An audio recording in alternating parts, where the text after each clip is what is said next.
ಹಿಂದಿನ ಸಂಚಿಕೆಯಲ್ಲಿ ಸಂವಹನದ ನಿಯಮಗಳು ಮತ್ತು ಮುಖ್ಯ ನಿಯಮಗಳನ್ನು ನೋಡಿದ್ದೇವೆ. ಇಂದಿನ ಸಂಚಿಕೆಗಳಲ್ಲಿ ಯೋಗಗಳನ್ನು ನೋಡೋಣ. ಯೋಗಗಳು ಅಂದರೆ ಅಷ್ಟಾಂಗ ಯೋಗಗಳು: ಯಮ, ನಿಯಮ, ಆಸನ, ಪ್ರಾಣಾಯಾಮ, ಪ್ರತ್ಯಾಹಾರ, ಧ್ಯಾನ, ಧಾರಣ, ಸಮಾಧಿ ಎನ್ನುತ್ತಾರೆ. ಯೋಗದಿಂದ ಪೃಥ್ವಿ, ಅಪ್ಪು, ತೇಜಸ್ಸು, ವಾಯು, ಆಕಾಶಗಳೆಂಬ ಪಂಚಭೂತಗಳನ್ನು ಪಂಚತನ್ಮಾತ್ರಗಳಿಂದ ಅರಿಯುತ್ತಾರೆ. ತನ್ಮಾತ್ರಗಳೆಂದರೆ ಶಬ್ದ, ಸ್ಪರ್ಶ, ರೂಪ, ರಸ, ಗಂಧಗಳು.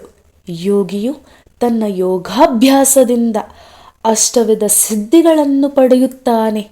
ಅಣಿಮ, ಮಹಿಮ, ಲಘಿಮ, ಗರಿಮ, ಪ್ರಾಪ್ತಿ, ಪ್ರಾಕಾಮ್ಯ, ವಶಿತ್ವ, ಇಸ್ತವ ಸಿದ್ಧಿಗಳು ಅವನಿಗೆ ಸಿದ್ಧಿಸಿದರೂ ಅವನ ಜೀವನಕ್ಕೆ ಇದಾವುದೂ ಬೇಕಾಗಿಲ್ಲ. ಯೋಗಿಯು ಕೇವಲ ಸಂಕಲ್ಪದಿಂದಲೇ ಎಲ್ಲವನ್ನೂ ಪಡೆಯುತ್ತಾನೆ. ಅವನ ಮಾತುಗಳೆಲ್ಲವೂ ಸತ್ಯವಾಗುತ್ತದೆ.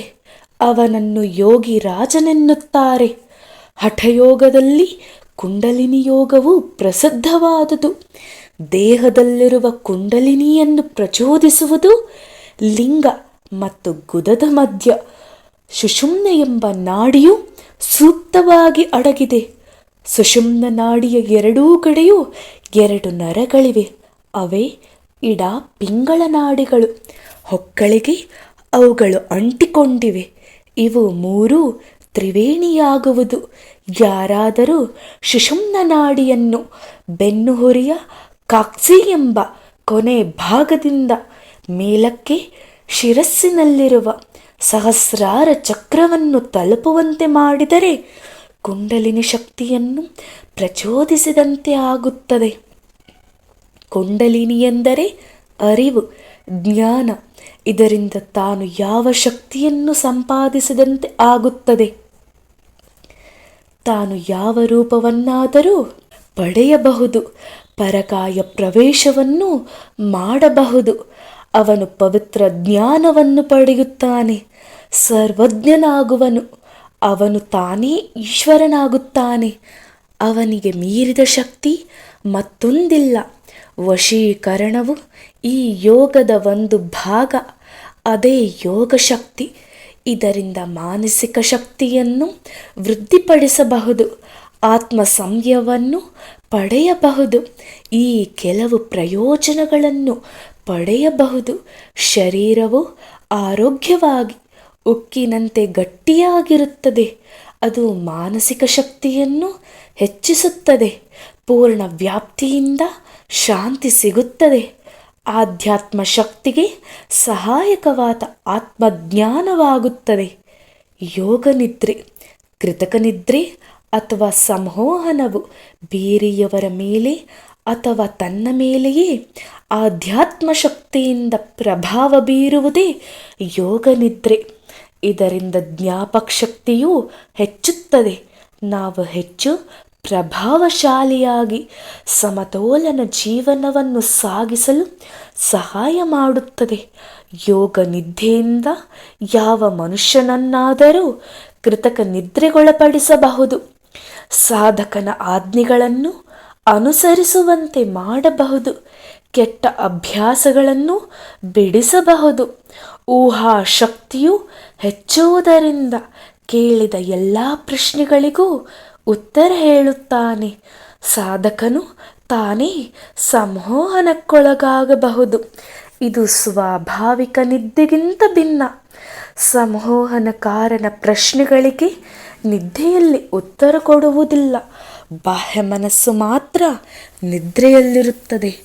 ಕರ್ಮಶಕ್ತಿ ಜ್ಞಾನಶಕ್ತಿ ಇಚ್ಛಾಶಕ್ತಿಯನ್ನು ಹೆಚ್ಚಿಸುತ್ತದೆ. ಅವನ ಕಣ್ಣುಗಳು ಪ್ರಕಾಶಮಾನವಾಗಿ ಹೊಳೆಯುತ್ತದೆ. ಅವನ ಕೈ ಬೆರಳುಗಳು ಅಯಸ್ಕಾಂತ ಶಕ್ತಿಯಿಂದ ಹೆಚ್ಚಿ ಅವನನ್ನು ಮುಟ್ಟಿದವರು ಸಂಮೋಹನಕ್ಕೆ ಒಳಗಾಗುತ್ತಾರೆ. ಇದನ್ನೇ ಪ್ರಾಣಶಕ್ತಿ ಎನ್ನುವುದು. ಬುದ್ಧಿಶಕ್ತಿಯ ಜ್ಞಾನವು ವಶೀಕರಣಕ್ಕೆ ಒಳಗಾದಾಗ ಇರುವುದಿಲ್ಲ. ಪ್ರಾಣಶಕ್ತಿ ಪ್ರಾಣಶಕ್ತಿಯು ವಿಶ್ವವ್ಯಾಪಿ. ಪ್ರತಿಯೊಂದು ಜೀವಿಯೂ ಉಸಿರಾಡುವುದರಿಂದ ಈ ಶಕ್ತಿಯನ್ನು ಸಂಪಾದಿಸುತ್ತಾನೆ. ಅದು ಗಾಳಿ, ಬಿಸಿಲು, ಭೂಮಿ, ಆಕಾಶಗಳಿಂದ ಉಂಟಾಗಿದೆ. ಪ್ರತಿಯೊಬ್ಬನೂ ಈ ಶಕ್ತಿಗೆ, ಆಕರ್ಷಣೆಗೆ ಒಳಗಾಗುತ್ತಾನೆ. ದೇಹದ ಪರಿಚಲನೆಯಿಂದ ಸಮತೋಲನವಾಗಿ ಆರೋಗ್ಯವಾಗಿರುತ್ತಾನೆ. ಮಾನವ ದೇಹದಲ್ಲಿ 8 ಚಕ್ರಗಳಿವೆ. ಕುಂಡಲಿನಿ ಶಕ್ತಿಯ ಜ್ಞಾನವಾಹಿ ನರಗಳ ಮುಖಾಂತರ ಚಲಿಸುತ್ತದೆ. ಅದನ್ನು ನಾಡಿ ಎನ್ನುವರು. ಆ ನಾಡಿಯು ಈ ಕೇಂದ್ರಗಳನ್ನು ಮುಟ್ಟುವುದು. ಮೂಲಾಧಾರ, ಸ್ವಾಧಿಷ್ಠಾನ, ಮಣಿಪೂರಕ, ಅನಾಹತ, ವಿರುದ್ಧ, ಆಗ್ನೇಯ, ಸಹಸ್ರಾರ, ಬ್ರಹ್ಮರಂಧ್ರ. ಈ ಪ್ರಾಣಶಕ್ತಿಯಿಂದಲೇ ಹಿಂದಿನ ಮತ್ತು ಮುಂದಿನ ಆಗು ಹೋಗುಗಳನ್ನು ಹೇಳುವುದು. ಪ್ರಾಣಾಯಾಮ. ಪ್ರಾಣಶಕ್ತಿಯನ್ನು ಹತೋಟಿಯಲ್ಲಿಡುವುದೇ ಪ್ರಾಣಾಯಾಮ. ಇದು ಆಲೋಚನೆಗಳನ್ನು ಹಿಡಿತದಲ್ಲಿಡುವುದು. ಆಕಾಶ ದ್ರವ್ಯದಿಂದಲೇ ಸೂರ್ಯಚಂದ್ರರಾಗಿರುವುದು. ಮನುಷ್ಯನು ಇದರಿಂದಲೇ ಹುಟ್ಟಿರುವುದು. ಇದು ಅತಿ ಚಿಕ್ಕದಾದರೂ ಕೀರ್ತಿ ದೊಡ್ಡದು. ಆಕಾಶ, ದ್ರವ್ಯ ಮತ್ತು ಪ್ರಾಣಶಕ್ತಿಗಳು ಒಂದಕ್ಕೊಂದು ಪೂರಕ. ಶುದ್ಧವಾದ ವಾಯು ಇರುವ ಕಡೆ ಪ್ರಾಣಾಯಾಮವನ್ನು ಮಾಡಬೇಕು. ನೆಲದ ಮೇಲೆ ಶವಾಸನದಂತೆ ಮಲಗಿ ಕೈಗಳೆರಡು ನೇರವಾಗಿರಲಿ.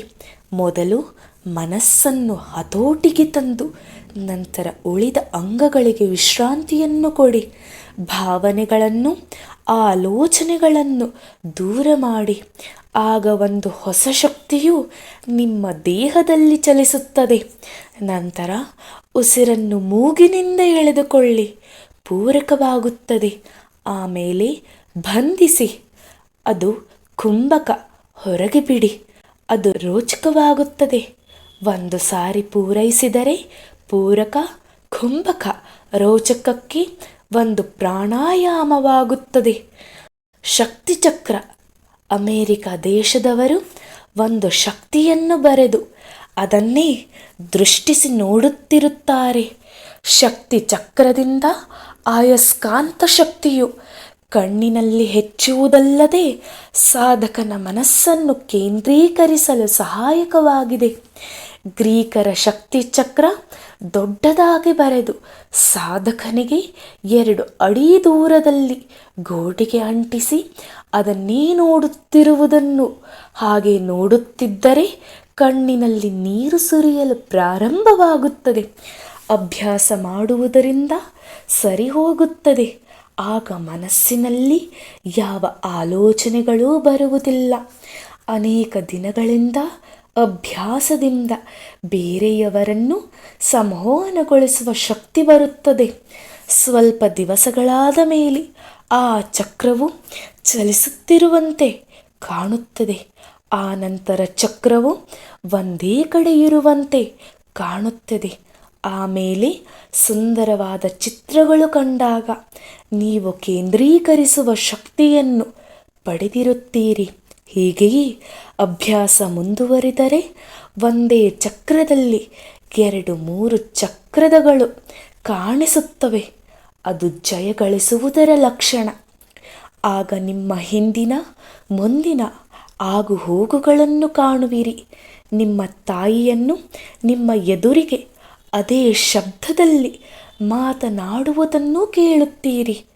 ನಿಮ್ಮ ಕಣ್ಣುಗಳು ಸಂಮೋಹನ ಕಣ್ಣುಗಳಾಗುತ್ತವೆ. ಬೇರೆಯವರನ್ನು ನೋಡಿದರೆ ಅವರು ನಿಮ್ಮ ಅಧೀನರಾಗುತ್ತಾರೆ. ಅವರು ನೀವು ಕೇಳಿದ್ದನ್ನು ಮಾಡುವರು. ನಿಮ್ಮ ಅಭ್ಯಾಸ ಕರಗತವಾಗಿರುವುದರ ಪರೀಕ್ಷೆ. ಹೇಗೆಂದರೆ, ನೀವು ನಡೆಯುವಾಗ ನಿಮ್ಮ ಮುಂದೆ ನಡೆಯುವವನ ಕುತ್ತಿಗೆಯ ಮೇಲೆ ಕೇಂದ್ರೀಕರಿಸಿ ಅವನು ಹಿಂದಿರುಗಿ ನೋಡಲು ನಿಮ್ಮ ಆಸೆಯನ್ನು ಹೇಳಿ. ನಿಮ್ಮ ಇಷ್ಟದಂತೆ ಅವನು ಹಿಂದಿರುಗಿ ನೋಡಿದರೆ ನೀವು ಜಯಗಳಿಸಿದಂತೆ ಆಗುತ್ತದೆ. ನಿಮ್ಮ ಎದುರಿಗಿರುವ ಮನುಷ್ಯನು ಸಿನಿಮಾ ನೋಡುತ್ತಿದ್ದರೆ ಅವನ ಕುತ್ತಿಗೆಯನ್ನು ದೃಷ್ಟಿಸಿ ನೋಡಿ. ಅವನು ನಿಮ್ಮ ಆಜ್ಞೆಯನ್ನು ಪರಿಪಾಲಿಸುವನು. ಹಾಗೆ ಒಂದೆರಡು ಸಾರಿ ನಿಮ್ಮ ಆಜ್ಞೆಗೆ ನೆರವಾಗದಿದ್ದರೆ ಅಭ್ಯಾಸವನ್ನು ಮುಂದುವರಿಸಿ. ನೀವು ಖಂಡಿತ ಜಯಗಳಿಸುವಿರಿ. ಚಕ್ರದ ಬೆಳಕು ಕ್ರಮವಾಗಿ ಅಭ್ಯಾಸ ಮಾಡುತ್ತಲೇ ಇದ್ದರೆ ಸಾಧಕನು ಒಂದು ಹೊಸ ಅನುಭವವನ್ನು ಪಡೆಯುತ್ತಾನೆ. ಶಕ್ತಿ ಚಕ್ರದ ಸುತ್ತಲೂ ಚಿನ್ನದ ಬೆಳಕು ಕಾಣುತ್ತದೆ. ಚಿನ್ನದ ಬೆಳಕು ವೃದ್ಧಿಸುತ್ತಾ ಹೋಗುತ್ತದೆ. ಕೊನೆಗೆ ಚಕ್ರದ ಪೂರ್ತಿ ಬೆಳಕು ಕಾಣುತ್ತದೆ. ಚಿನ್ನದ ಬೆಳಕು ಕ್ರಮೇಣ ನೀಲಿಯಾಗುತ್ತದೆ. ನೀಲಿ ಬಣ್ಣ ಹಸುರಾಗುತ್ತದೆ. ಹಸುರು ಬಣ್ಣವು ಸೂರ್ಯನ ಬೆಳಕಾಗುತ್ತದೆ. ಚಕ್ರ ಪೂರ್ತಿ ಸೂರ್ಯನ ಬೆಳಕು ಕಾಣುತ್ತದೆ. ಚಕ್ರವು ಬದಲಾವಣೆಯಾಗುವುದಿಲ್ಲ. ನಿಮ್ಮ ಕಣ್ಣುಗಳ ಬಣ್ಣ ಬದಲಾವಣೆಯಾಗುತ್ತವೆ. ನಿಮ್ಮ ನೆಟ್ಟ ಶಕ್ತಿ ಚಕ್ರದ ಮೇಲೆ ಪ್ರತಿಬಿಂಬಿಸುತ್ತದೆ. ಶಕ್ತಿಯು ನಿಮ್ಮ ಕಣ್ಣಿನ ಮೇಲೆ ಒಂದಕ್ಕೊಂದು ಕೆಲಸ ಮಾಡುತ್ತವೆ. ಆನಂತರ ನೀವು ಎಲ್ಲೆಲ್ಲಿ ನೋಡಿದರೂ ಟಾರ್ಚಿನ ಮಾದರಿ ಬೆಳಕು ಚೆಲ್ಲುತ್ತದೆ. ಅಭ್ಯಾಸವು ವಿಶಿಷ್ಟ ಹೊಳೆಯುವ ಕಣ್ಣನ್ನು ಹುಟ್ಟಿಸುತ್ತದೆ. ಸಾಧಕನು ಕೆಲವು ನಿಯಮಗಳನ್ನು ಅವಲೋಕಿಸಬೇಕು. ಸಾಧಕನು ಮಾಂಸಾಹಾರವನ್ನು, ಸಾಂಬಾರು ಪದಾರ್ಥ, ಮಾದಕ ದ್ರವ್ಯ, ಆಮ್ಲವನ್ನು ಸೇವಿಸಬಾರದು. ನಿಮ್ಮ ಮನಸ್ಸಿನ ಮೇಲೆ ಹತೋಟಿಯನ್ನಿಡಿ. ಕೋಪ, ಜಂಬ, ಮತ್ಸರಗಳಿಗೆ ಕಡಿವಾಣ ಹಾಕಿ. ಯಾವ ಕೆಲಸವನ್ನು ಮಾಡಬೇಕಾದರೂ 2 ಸಾರಿ ಯೋಚಿಸಿ. ನೀವು ಮಾಡಿದ್ದನ್ನು ಪುನಃ ಮಾಡಬೇಡಿ. ಸಾಮಾಜಿಕ ಕೋಮು ನಿಬಂಧನೆಗಳನ್ನು ಅನುಸರಿಸಿ ಅದರ ವಿರುದ್ಧವಾದ ಯಾವ ಕೆಲಸವನ್ನೂ ಮಾಡಬಾರದು. ನೀವು ಭರವಸೆ ಕೊಡದಿದ್ದರೆ ಕ್ಷಮೆ ಕೇಳಬೇಡಿ. ಸಣ್ಣ ಸಣ್ಣ ಚೇಷ್ಟೆಗಳನ್ನು ಮಾಡಬೇಡಿ. ಕಾಲು ಅಲ್ಲಾಡಿಸುವುದು, ಉಗುರು ಕಡಿಯುವುದು, ಹಲ್ಲಿಗೆ ಕಡ್ಡಿ ಚುಚ್ಚುವುದು, ಮುಖದ ಚೇಷ್ಟೆ ಮಾಡುವುದು, ಹಲ್ಲು ಕಡಿಯುವುದು, ಮೂಗಿಗೆ ಬೆಟ್ಟು ಇಡುವುದು ಮಾಡಬಾರದು. ಚೊಕ್ಕಟವಾದ ಬಟ್ಟೆ ಹಾಕಿಕೊಳ್ಳುವುದು, ತಪ್ಪು ಮಾಡುವೆನೆಂಬ ಭಾವನೆಗಳನ್ನು ದೂರವಿಡಬೇಕು.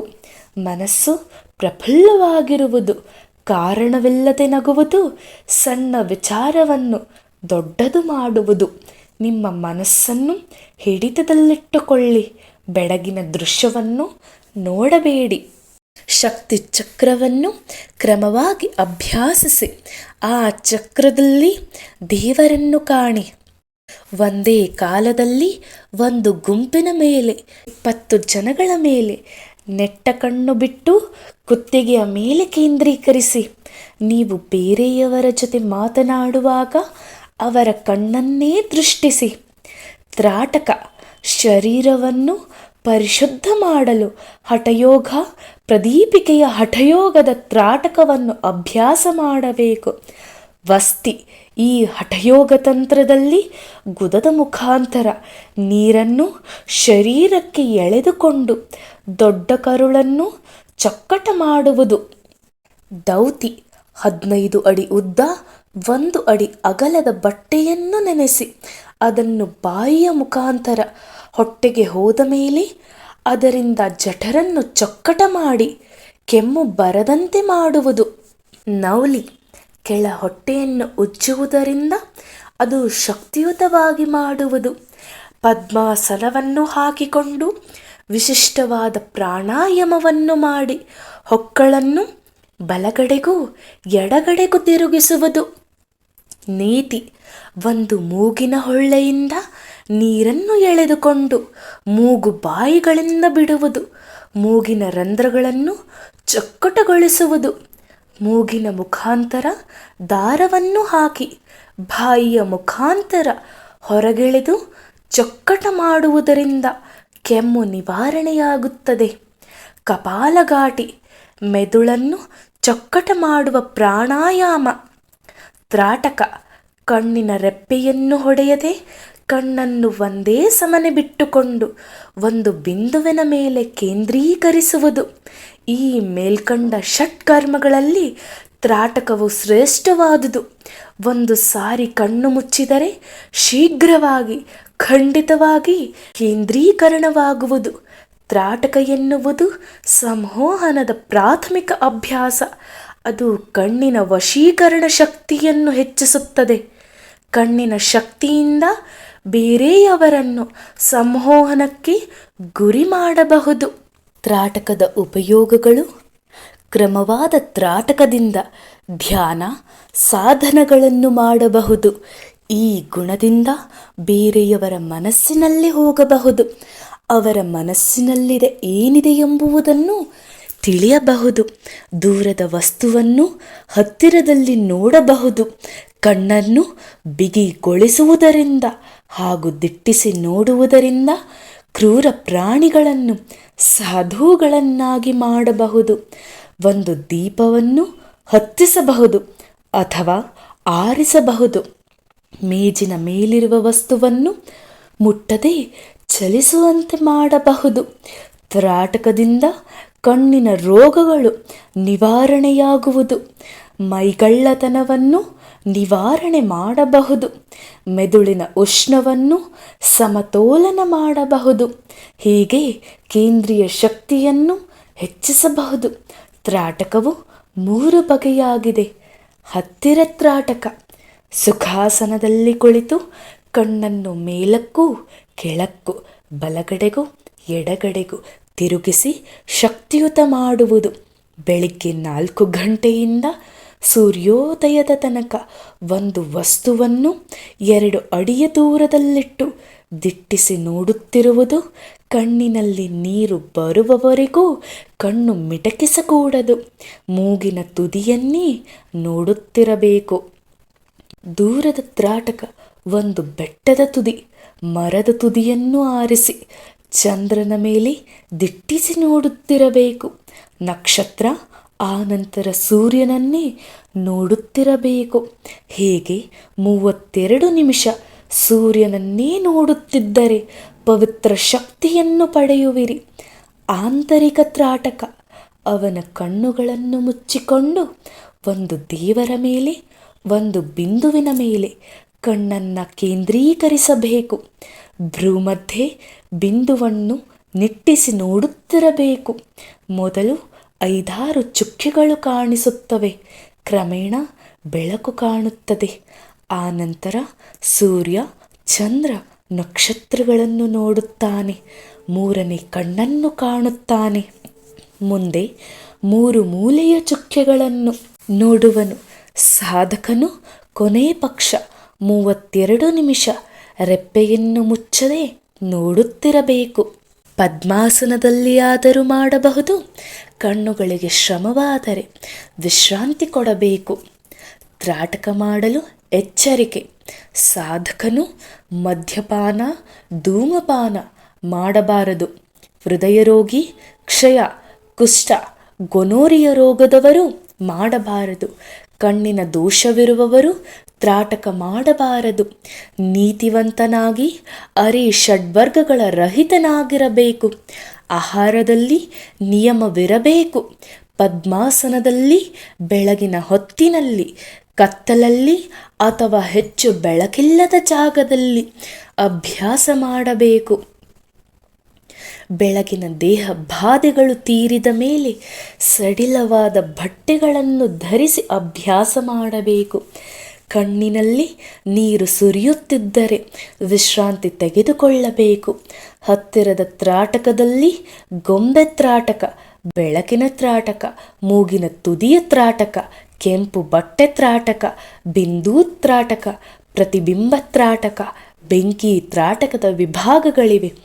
ದೂರ ತ್ರಾಟಕದಲ್ಲಿ ದೃಶ್ಯ ತ್ರಾಟಕ, ನಕ್ಷತ್ರ ತ್ರಾಟಕ, ಸೂರ್ಯ ತ್ರಾಟಕ ಎಂದು 3 ಭೇದಗಳಿವೆ. ಆತ್ಮಶಕ್ತಿ: ಪ್ರತಿಯೊಬ್ಬ ಮನುಷ್ಯನೂ ಕೊನೆಯಿಲ್ಲದ ಆಸೆಗಳನ್ನು ಹೊಂದಿರುತ್ತಾನೆ. ಒಂದು ಆಸೆ ಕೈಗೂಡಿತೆಂದರೆ ಮತ್ತೊಂದು ತಲೆ ಎತ್ತುತ್ತದೆ. ಆಧ್ಯಾತ್ಮಿಕ, ಸಾಮಾಜಿಕ, ಭೌತಿಕ ಸಮಗ್ರತೆ ಉಂಟಾಗಲು ನಮ್ಮ ಆಸೆಗಳನ್ನು ವ್ಯವಸ್ಥೆ ಮಾಡಬೇಕು. ಅನೇಕ ತರಹ ಜನಗಳಿದ್ದಾರೆ. ಕೆಲವರಿಗೆ ಶಕ್ತಿಯುತವಾದ ಆತ್ಮಬಲ ಇರುವುದಿಲ್ಲ. ಆತ್ಮಶಕ್ತಿಯನ್ನು ಹೆಚ್ಚಿಸಿಕೊಳ್ಳಲು ಭೌತಿಕವಾಗಿ ಶಕ್ತಿಯುತವಾಗಿರಬೇಕು. ಆರೋಗ್ಯವಾಗಿರಬೇಕು. ನಾವು ಆರೋಗ್ಯವಾಗಿರಬೇಕಾದರೆ ಆಸೆಗಳಿರಬಾರದು. ನಾವು ಯಾವ ತಪ್ಪನ್ನೂ ಮಾಡಬಾರದು. ಆತ್ಮಶಕ್ತಿಯನ್ನು ಹೆಚ್ಚಿಸುವುದು. ನಾವು ನಮ್ಮ ಜೀವಿತದಲ್ಲಿ ಜಯಗಳಿಸಬೇಕಾದರೆ ಶಕ್ತಿಯುತವಾದ ಆತ್ಮವಿರಬೇಕು. ಆತ್ಮಬಲವಿರುವವರು ಆಸೆಗೆ ಗುಲಾಮರಾಗುವುದಿಲ್ಲ. ಆತಂಕವಿಲ್ಲದ ಆತ್ಮಸ್ಥೈರ್ಯದ ಮನಸ್ಸನ್ನು ಹೊಂದಲು ಕೆಲವು ನಿಯಮಗಳನ್ನು ಪಾಲಿಸಬೇಕು. ಮೊದಲನೆಯದು, ಒಂದು ಕೊಠಡಿಯಲ್ಲಿ ಮಂಕಾದ ದೀಪವಿದ್ದು ನಯವಾದ ಸಂಗೀತವಿರಬೇಕು. ನೀವು ಆತ್ಮಶಕ್ತಿ ಹೆಚ್ಚಿಸಲು ಅಭ್ಯಾಸ ಮಾಡುತ್ತಿದ್ದೀರೆಂದು ತಿಳಿಯಿರಿ. ಬಾಗಿಲನ್ನು ಯಾರು ತೆಗೆಯಲು ಆಗದಂತೆ ಶಬ್ದರಹಿತವಾಗಿರಲಿ. ನಿಮ್ಮ ಬಟ್ಟೆಗಳನ್ನು ಬಿಚ್ಚಿ ಹಾಸಿಗೆಯ ಮೇಲೆ ಮಲಗಿ ನಿಮ್ಮ ಶರೀರಕ್ಕೆ ವಿಶ್ರಾಂತಿ ಕೊಡಿ. ಎಲ್ಲ ಅಂಗಾಂಗಗಳಿಗೂ ವಿಶ್ರಾಂತಿಯನ್ನು ಬೋಧಿಸಿ. ಮನಸ್ಸಿಗೂ ಹೇಳಿ, ವಿಶ್ರಾಂತಿ ಕೊಡಿ. ನೀವು ನಿದ್ದೆ ಬರುವ ಹಾಗೆ ಆದಾಗ ನಿದ್ದೆ ಮಾಡಿ. ಹೀಗೆ ನಿಮ್ಮ ಮನಸ್ಸಿನ ಮೇಲೆ ನಿಮ್ಮ ಹತೋಟಿಯನ್ನು ಬೆಳೆಸಿಕೊಳ್ಳಿ. ಎರಡನೆಯದು, ನಿಮಗೆ ಯಾವುದಾದರೂ ಕೆಟ್ಟ ಅಭ್ಯಾಸವಿದ್ದರೆ ಒಂದು ಕಾಗದದಲ್ಲಿ ಬರೆದು ಅದನ್ನು ಆಗಾಗ ನೋಡುತ್ತೀರಿ. 3-4 ಸಾರಿ ನಿಮ್ಮ ಮನಸ್ಸಿಗೆ ಬುದ್ಧಿ ಹೇಳಿ, ಹೀಗೆ ಮಾಡಬಾರದು ಎಂದು ಸಿಕ್ಕಿದಾಗ ಹೇಳಿ. ಮೂರನೆಯದು, ಯಾವುದಾದರೂ ಶ್ಲೋಕವನ್ನು ಗಟ್ಟು ಮಾಡುತ್ತೀರಿ. ನಾಲ್ಕನೆಯದು, ಕೆಲವು ದೂರದ ಸ್ಥಳವನ್ನು 10 ನಿಮಿಷದಲ್ಲಿ ಪ್ರಯಾಣ ಮಾಡಬಹುದೆಂದು ಪ್ರಯತ್ನ ಮಾಡುತ್ತಾ ಹೋದರೆ 8 ನಿಮಿಷದಲ್ಲೇ ಆಗುತ್ತದೆ. ನೀವು ಒಂದು ಕೆಲಸಕ್ಕೆ ಹೋದರೆ ನಿಮಗೆ ಕೊಟ್ಟ ಅವಧಿಯಲ್ಲಿ ಪೂರೈಸುತ್ತೀರಿ ಹಾಗೂ ಅವಧಿಗೆ ಮುಂಚೆಯೇ ಮಾಡಿ ತೋರಿಸುತ್ತೀರಿ. ಮೇಲ್ಕಂಡ ಅನುಭವವಾದ ಮೇಲೆ ಸಾಧಕನು ಹೆಚ್ಚು ದಿನಗಳು ಬೇಕಾಗಬಹುದಾದ ಕೆಲಸಗಳನ್ನು ಮಾಡಬೇಕು. ಅವಧಿಯಲ್ಲಿ ಅನೇಕ ತೊಂದರೆಗಳನ್ನು ತೆಗೆದುಕೊಂಡು ನಿಗದಿತ ವೇಳೆಗೆ ಮಾಡಿಕೊಡಬೇಕು. ಅವನಿಗೆ ಆತ್ಮಬಲವಿದ್ದರೆ ಅದನ್ನು ಅವನು ಮಾಡಿಯೇ ತೀರುತ್ತಾನೆ. ಇದೇ ಆತ್ಮಶಕ್ತಿ. ಆತ್ಮಶಕ್ತಿಯ ಅಲುಗಾಟ.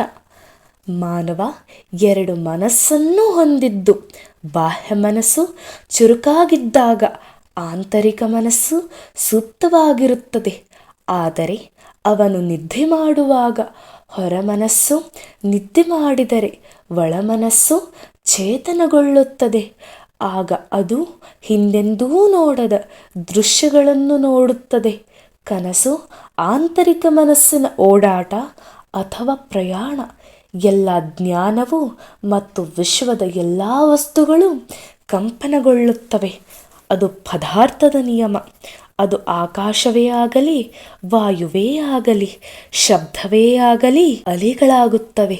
ಈ ಅಲೆಗಳಿಂದ ಒಂದು ಜಾಗದಿಂದ ಮತ್ತೊಂದು ಜಾಗಕ್ಕೆ ಚಲಿಸುತ್ತದೆ. ಶಬ್ದ ತರಂಗಗಳು ನೀವು ಎಷ್ಟು ಗಟ್ಟಿಯಾಗಿ ಮಾತನಾಡುತ್ತೀರೋ ಅಷ್ಟು ದೂರ ಸಾಗುತ್ತದೆ. ಅದೇ ರೀತಿ ನಿಮ್ಮ ಆತ್ಮಶಕ್ತಿಯು ಬಲವಾಗಿದ್ದರೆ ಅದು ಮತ್ತೊಬ್ಬರ ಮೇಲೆ ಡಿಕ್ಕಿ ಹೊಡೆಯುತ್ತದೆ, ಬೇರೊಬ್ಬರನ್ನು ಮುಟ್ಟುತ್ತದೆ. ಬಲವಾದ ಆತ್ಮಶಕ್ತಿಯು ಬಹುದೂರ ಹೋಗುತ್ತದೆ. ಬಲಹೀನವಾದ ಆತ್ಮಶಕ್ತಿಯು ಹೆಚ್ಚು ದೂರ ಕ್ರಮಿಸಲಾರದು. ಇದು 1000 ಮೈಲಿ ಆಚೆ ನಮ್ಮ ಆತ್ಮಶಕ್ತಿಯನ್ನು ಕಳುಹಿಸಬಲ್ಲೆವು. ಅತಿ ಬಲವಾದ ಆತ್ಮಶಕ್ತಿಯ ಒಬ್ಬನನ್ನು ಪೂರ್ಣ ವ್ಯಾಪ್ತಿಯಲ್ಲಿ ಡಿಕ್ಕಿ ಹೊಡೆಯುತ್ತದೆ ಎಂಬುದು ಸ್ವತಃ ಸಿದ್ಧವಾದ ವಿಷಯ. ಅದು 1000 ಮೈಲಿ ಕ್ರಮಿಸಿ ಮತ್ತೊಬ್ಬನ ಮೇಲೆ ಪ್ರಭಾವ ಬೀರಬಲ್ಲದು. ಇದನ್ನು ಸ್ಪಷ್ಟವಾಗಿ ನಿರೂಪಿಸಲು ಒಂದು ಪ್ರಯೋಗವನ್ನು ಮಾಡಬೇಕು. ಅದಕ್ಕೋಸ್ಕರ ನಿಮ್ಮ ಊರಿನಲ್ಲೇ ಇರುವ ಒಬ್ಬ ಮಿತ್ರನಿಗೆ ಈ ಪ್ರಯೋಗ ಮಾಡಿ. ನಿಮ್ಮ ಮನೆ ಕೊಠಡಿಯಲ್ಲಿ ಹಾಸಿಗೆಯಲ್ಲಿ ಮಲಗಿ, ಮಂಕಾದ ದೀಪವಿರಲಿ. ನಿಮ್ಮ ದೇಹವನ್ನು ಸಡಿಲಿಸಿ, ಕಣ್ಣನ್ನು ಮುಚ್ಚಿ, ನಿಮ್ಮ ಸ್ನೇಹಿತನ ಮುಖಕ್ಕೆ ಮುಖ ಹಾಕಿಕೊಂಡು ಹಾಗೇ ಇರಿ. ನಿಮ್ಮ ಕಣ್ಣು ಮುಚ್ಚಿರಲಿ. ನೀವು ನಿಮ್ಮ ಸ್ನೇಹಿತನಿಗೆ ಕಾಫಿ ಕುಡಿಯುವಂತೆ 6-7 ಸಾರಿ ಸಲಹೆ ಕೊಡಿ. ಇದು ನಿಜವೆಂದು ತಿಳಿಯಲು ಆನಂತರ ಕೆಲವು ನಿಮಿಷಗಳ ಹಿಂದೆ ಏನು ಮಾಡುತ್ತಿದ್ದೆ ಎಂದು ಕೇಳಿ. ಅವನು ಕಾಫಿ ಕುಡಿಯುತ್ತಿದ್ದೆ ಎಂದರೆ ಈ ಪ್ರಯೋಗ ನಿಜವೆಂದು ತಿಳಿಯಿರಿ. ಈ ಪ್ರಯೋಗ ಸುಳ್ಳಾದರೆ ನಿಮ್ಮ ಆತ್ಮಶಕ್ತಿಯ ಬೆಳವಣಿಗೆ ಇಲ್ಲವೆಂದು ಭಾವಿಸಿರಿ. ಅವನು ಹಾಗೆ ಮಾಡದಿದ್ದರೆ ಅವನು ಗಲಿಬಿಲಿಗೊಂಡು ಏನೂ ಮಾಡಲು ಆಗದೆ ಮಂಕು ಕವಿದವನಂತೆ ಆಗುತ್ತಾನೆ. ಇದೊಂದು ಕಷ್ಟವಾದ ಕೆಲಸ. ಆದರೆ ಅಭ್ಯಾಸ ಬಲದಿಂದ ನೀವು ಜಯಗಳಿಸಬಹುದು.